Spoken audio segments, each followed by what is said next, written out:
El 12 de abril de 1555 moría en Tordesillas una extraña mujer. Su muerte apenas trascendió, apenas si franqueó los muros de la villa, salvo en los actos oficiales ordenados por la corona. Los hombres de aquellos mediados del siglo XVI, los castellanos que andaban entre los 30 y los 50 años, apenas si tenían noticia de quién era aquella dama, salvo la vaga impresión de una asombrosa leyenda. Pues en efecto, esos castellanos no habían nacido aún cuando una Castilla boquiabierta había contemplado el macabro espectáculo de una viuda inconsolable que se negaba a enterrar a su esposo, muerto en plena edad viril.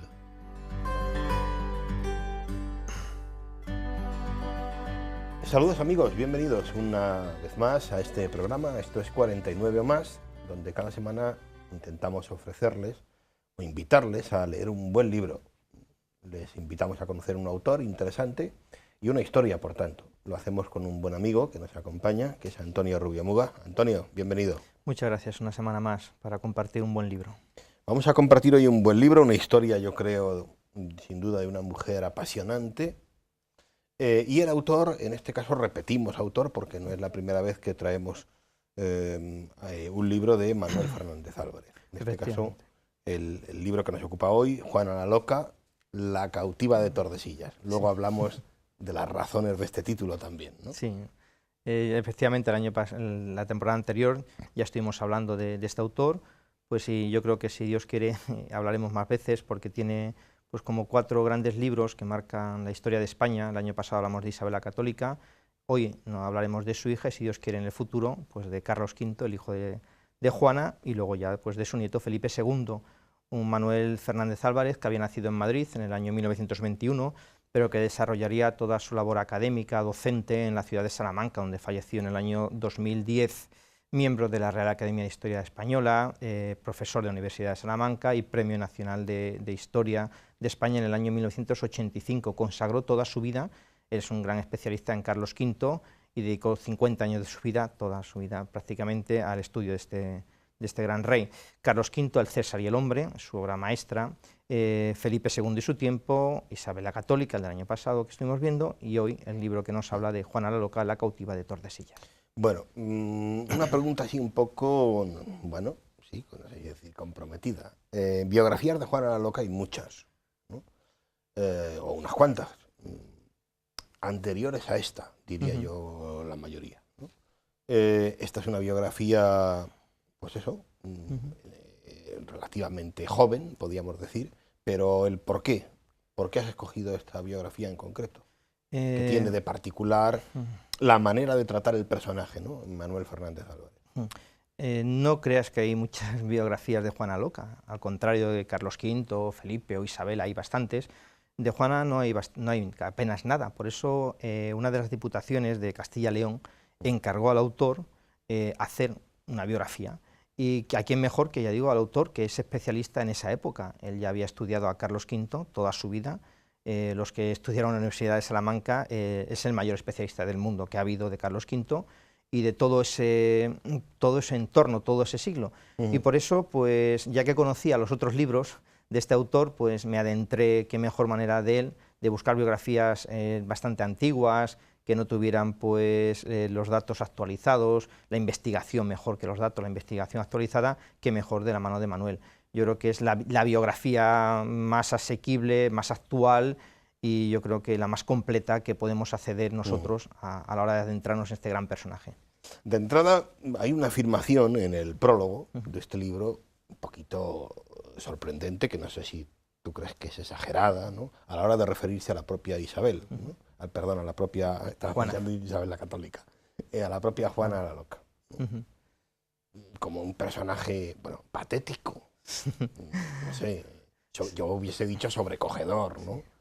Pero claro, viendo el subtítulo, La Loca, la cautiva, Juana es un personaje curioso, vamos a ir viendo cómo con 26 años ya tenía 6 hijos, fue reina efectivamente, nunca llegó a reinar, sobrevivió a su marido, sobrevivió a su hijo incluso estuvo viviendo durante el reinado de su nieto. Por eso es un personaje patético porque... Y enviudó. Y enviudó bastante joven. Pues también muy joven. Visto así, pues se puede considerar una vida un tanto desgraciada. Sí, desgraciada, y luego enviudó con 26 años, y el tema de Juana es que esa depresión, hablamos de la loca, pero como afirma el autor, fue una depresión mal curada, como vamos a ver adentro en el libro, como una de sus nietas, pues también tuvo una depresión, pero como con la ayuda de su hijo Carlos, pudo salir adelante. Entonces, todo fue un cúmulo de circunstancias que la llevaron a esa locura, entre comillas, que no era otra cosa que una depresión.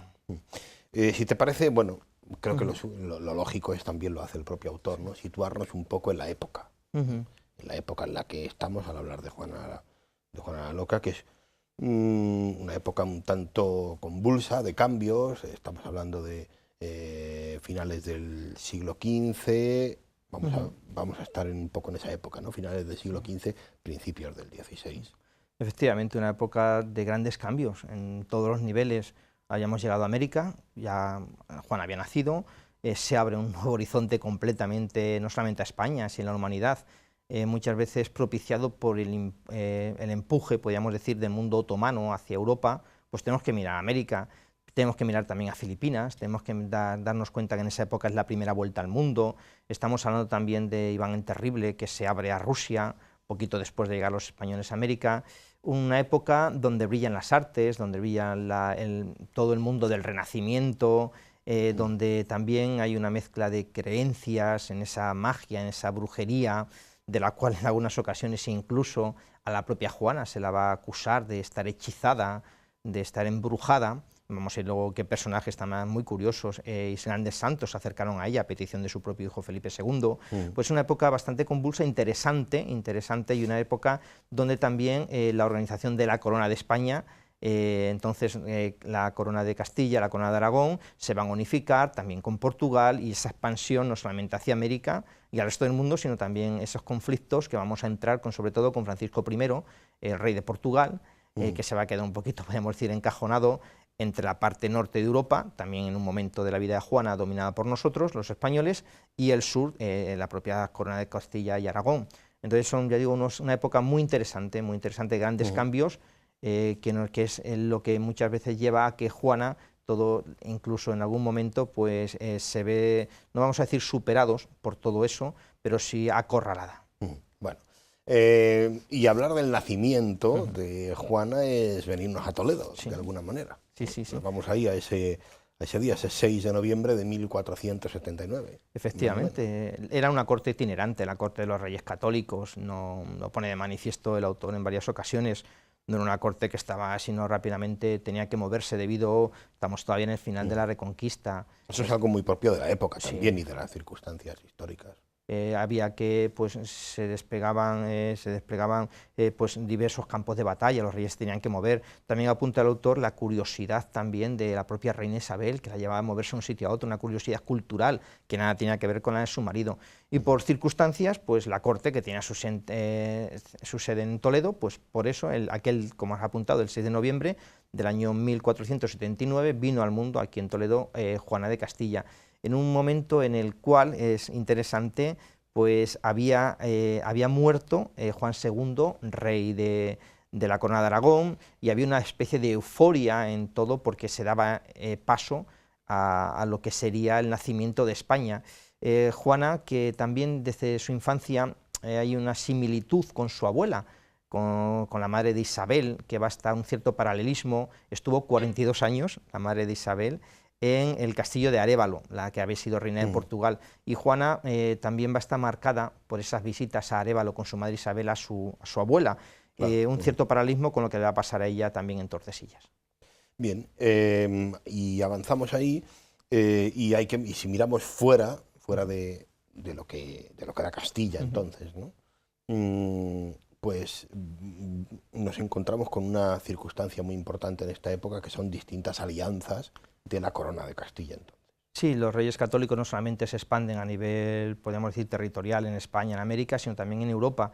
y van a desarrollar una labor muy importante, los enlaces matrimoniales de sus propios hijos, esa proyección hacia el exterior, una política internacional bastante ambiciosa de los Reyes Católicos, esas alianzas. Con Portugal había sido la boda de su hija Isabel con la miembro de la dinastía Avis, también su hija Margarita y la propia Juana con Felipe, y Margarita, el príncipe Juan con Margarita de Austria, van a enlazar con los Países Bajos, con lo cual ya entroncábamos a una alianza con el gran Maximiliano I, el emperador de todo el norte de Europa, con lo cual esa alianza es muy importante, como comentábamos hace un momentito, Castilla, Aragón, Portugal y los Países Bajos. Eso, una serie de circunstancias que van a ser una serie de muertes que se van a dar en poco tiempo, va a llevar a que rápidamente la que era no ni la primera ni la segunda en la sucesión al trono se va a convertir en princesa de España y posteriormente en reina de España. Hay algo realmente sorprendente en esa estrategia, podríamos decir, hablando ahora de esto de la expansión, ¿no? En este caso de la Corona de Castilla. Hay algo sorprendente en la estrategia en sí, si lo piensas, teniendo en cuenta que no podemos hablar de infraestructuras como las que puede haber hoy, ni comunicaciones, ni nada de eso, ¿no? Me refiero a la visión de estos personajes, y hablo en plural porque no me refiero solo a Juana, ¿no? Sí, vamos a ver, evidentemente hacíamos alusión a esa expansión en todos los niveles y a ese afán de cultura y ese afán de proyección de la propia reina Isabel la Católica más que Fernando el Católico.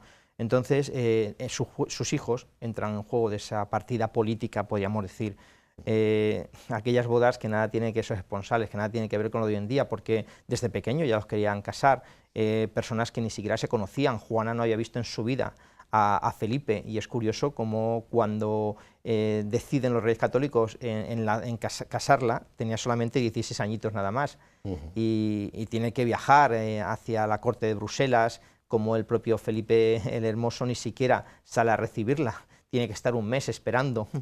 Es todo muy curioso. Entonces, todo eso conlleva esa amplia visión que tú tenías de unidad, no solamente de España, sino de expansión, de colocar a la nación española recién constituida, podríamos decir, en el primer lugar del mundo. Bueno, hay un personaje en la biografía y en el relato que va haciendo el autor, un personaje que es un dominico, ¿vale? Bien interesante también, que es Fray Tomás de Matienzo. ¿Qué relación tiene este personaje? Juana va hacia Bruselas a casarse con Felipe, como decíamos, un mes, Felipe no la recibe, pero mira por dónde, cuando aquel día 12 de octubre se encuentran los dos, dice el autor que fue un golpe del encuentro, fue un golpe de pasión tal que hubo que acelerar lo que es el matrimonio, dice, porque fue una furia incontenible de sexo. Por eso Felipe era hermoso. Entonces, estamos hablando de octubre del año 1496. Juana pues era muy jovencita, tenía apenas 16 años. Claro, se marcha a un lugar completamente desconocido, esos Países Bajos que todos conocemos, que había, gracias a lo que es la burguesía, que surge en aquella época, esos territorios que apenas tenían nada en común, solamente el afán económico, distintas lenguas, distintas maneras de entender la vida, pero fue el comercio y las artes y las grandes ciudades lo que unificó a todo aquello, a los Países Bajos. Y claro, todo era completamente distinto, una corte bastante distinta a la española, la corte de Castilla muy austera, nada tiene que ver, y claro, allí enviamos a la hija, a Juana. ¿Con quién va a ir? Pues con este dominico que decía, que va a ser el que le va a ayudar un poco a superar la primera tristeza, el clima completamente distinto, la lluvia, todo el cielo anubarrado. Pues Juana entra en esa primera depresión, todo completamente distinto. ¿Por qué? Porque incluso el propio Felipe, todo muy bien al comienzo, la va a ir dando un poco de lado, y Juana, incluso, dice el autor, va a llegar a descuidar lo más importante para los Reyes Católicos, sus deberes religiosos, y va a caer en esa primera depresión. Y este dominico es enviado por los Reyes Católicos para que se haga cargo de intentar reconducir esa alegría perdida a la vida de su hija. ¿Qué es lo que motivará el regreso a España? hay una serie de fallecimientos importantes. Juana ya en ese primer momento va a dar a luz a su hija Leonor, a su hijo Carlos, y rápidamente va a fallecer al poco tiempo el príncipe Juan. También va a fallecer su hermana Isabel, y ella, que era la tercera en heredera del trono, pues también fallece el príncipe Don Miguel. Se va a quedar en la primera a la hora de heredar el trono. Entonces la princesa tiene que volver a España rápidamente, llamada por sus padres, para hacerse cargo en un futuro de la corona de Castilla y de Aragón. Preparada. Claro, efectivamente, preparada. Y rápidamente, claro, el consorte Felipe se va a convertir también, pues, en príncipe consorte, y por eso tienen que regresar a España. Un viaje que, como decíamos, no fue fácil. Había que pasar por en estos viajes de ida y vuelta. Para eludir a Francisco I de Francia tenían que ir incluso por Inglaterra, viajes que duraban meses. Y entonces este viaje de regreso no fue fácil, porque el propio Felipe tampoco era Felipe el Hermoso no estaba mucho por la labor de venirse a España, pero al final no le queda otro, y aterrizan, entre comillas, en Toledo, donde son recibidos por los Reyes Católicos, y donde el día 27 de mayo va a haber del año 1501, va a haber un recibimiento y una misa de acción de gracias por los nuevos príncipes. Pero esto es en 1501, sí. Y en muy poquito tiempo de distancia se produce un hecho, pues, que será fundamental, yo creo, terrible, lógicamente, en la vida de Juana la Loca, como en la de, yo creo que cualquier hijo, que es la muerte de su madre. Sí. Poquito tiempo después ellos, Felipe el Hermoso, decíamos, los Países Bajos pues están siempre en continua guerra. Él necesita volver otra vez. Juana se opone a que su marido vaya, tiene que ir. La reina Isabel la Católica no le dejaba ir, y ella, pues en un arrebato de esas depresiones, no hace otra cosa que en el castillo de Mota, pues se queda toda una noche a la intemperie. Había estado sin comer, la reina Isabel no le hacía caso, y ya a raíz de eso, de ese extremismo, podríamos decir, a pique morir aquella noche, pues la reina Isabel cede de que marche con su marido a la corte de Bruselas, y en esto se despide su madre y nunca más la va a volver otra vez a ver con vida. Isabel la Católica fallece ese 26 de noviembre del año 1504, automáticamente ahora sí ya no son príncipes, sino se convierten en reyes de Castilla, y tienen que regresar rápidamente. ¿Qué pasó? Que Felipe se fue distanciando poco a poco de sus obligaciones en España. Juana va a estar hundida, los celos también, no podemos olvidar de esto, y la depresión va a un auge. Isabel, que era muy inteligente, la reina católica, cuando escribió su testamento, sabía de las dificultades de su hija. Y entonces ella había nombrado como gobernador a su nieto Carlos cuando cumpliera los 20 años. Carlos todavía era joven.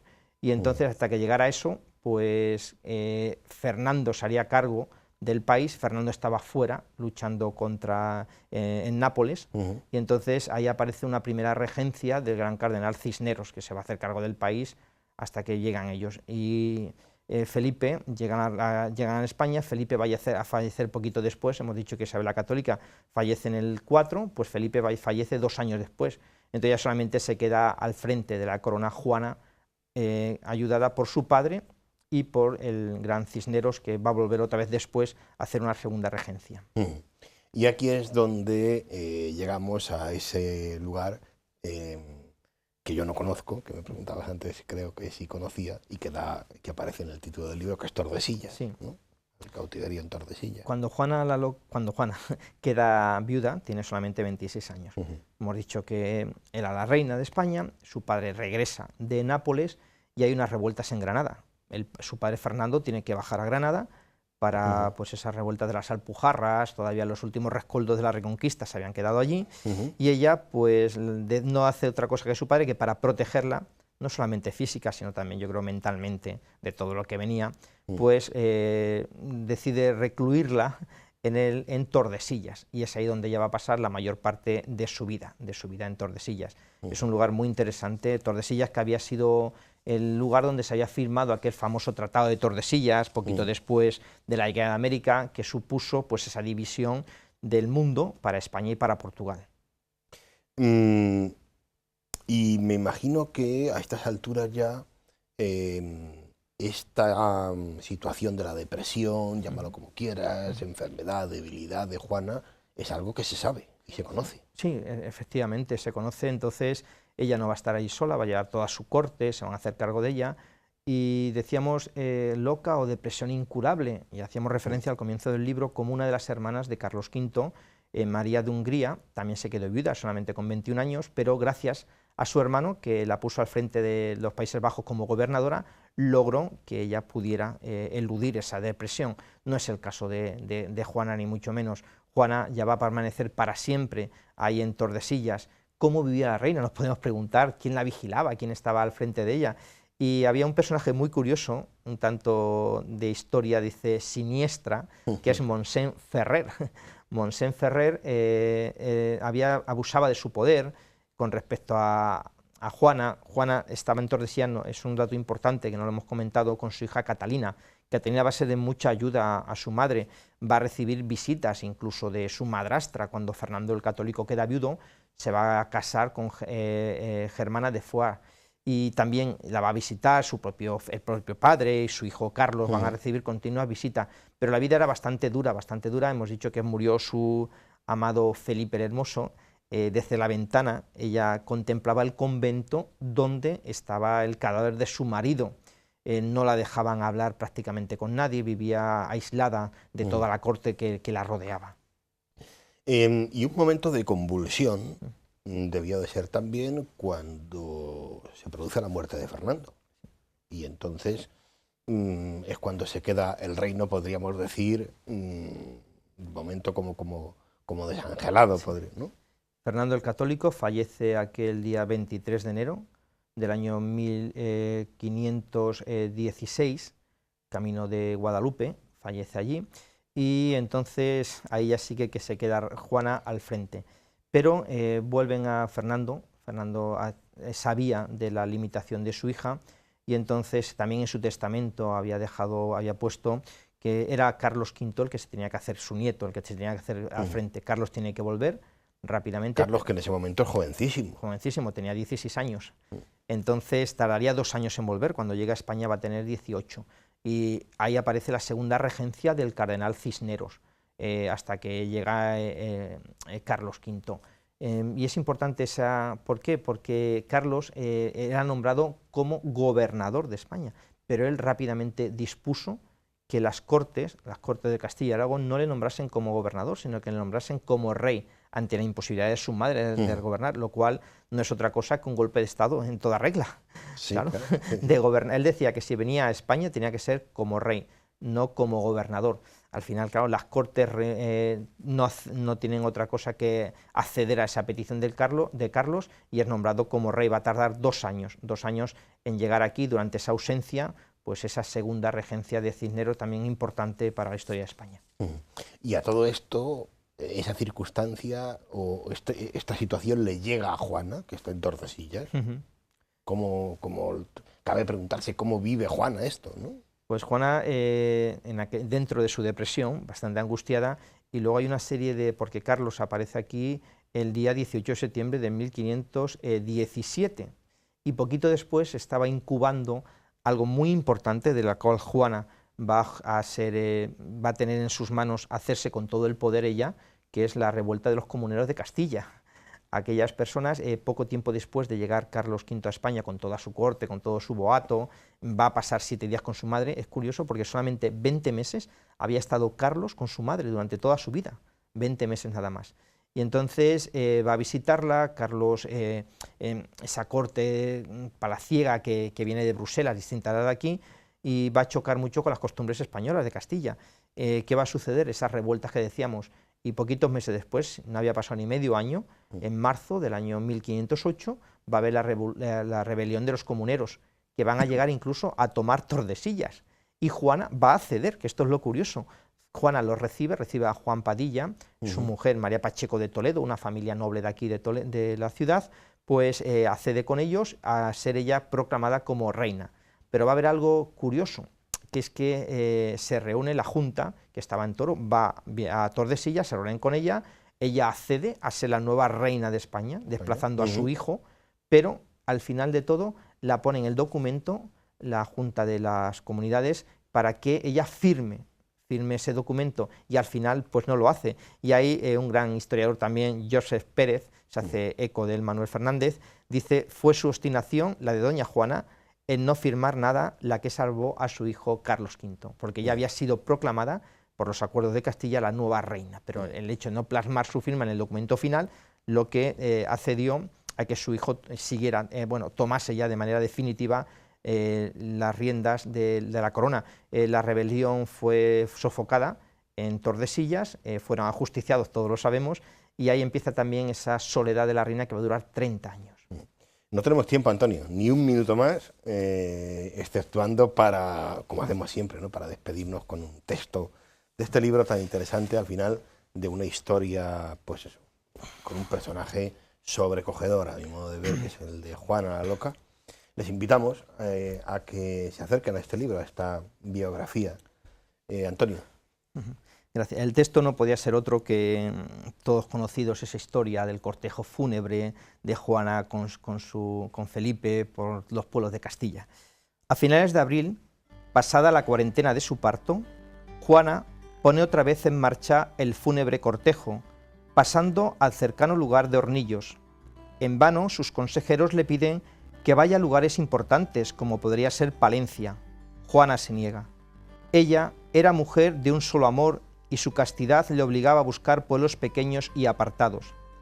Al pasar de Torquemada a Hornillos es cuando se produce aquel suceso, contado por los cronistas, que nos muestra los extremos del desvarío a que estaba llegando la pobre reina, pues al encontrarse con un convento, Juana ordenó un alto en pleno campo, pero al comprobar que era de monjas, entró en sospechas de si habría alguna asechanza para robar el cuerpo de su marido. Aquí el relato de Anglería es impresionante. Cuando supo que era fémina la comunidad, inmediatamente dio órdenes para que trasladasen el féretro de allí, y a campo descubierto, a cielo raso, mandó que sacasen el cadáver durante la noche, a la débil luz de las hachas, que apenas si dejaban arder la violencia del viento. Unos artesanos venidos al afecto abrieron la caja de madera y la de plomo. Después de contemplar el cadáver del marido, llamando a los nobles como testigos, mandó de nuevo cerrarlo y que a hombros lo trasladasen a Hornillos. Así transcurrió aquella noche. Tras los primeros cantos de los gallos, llegamos a nuestra nueva residencia. Ante aquella actitud, ante tal comportamiento, ante tan macabro espectáculo, las gentes del tiempo, las gentes sencillas de Castilla la Vieja que tal contemplaron, movieron la cabeza y acabaron pronunciando su sentencia: Juana la Loca.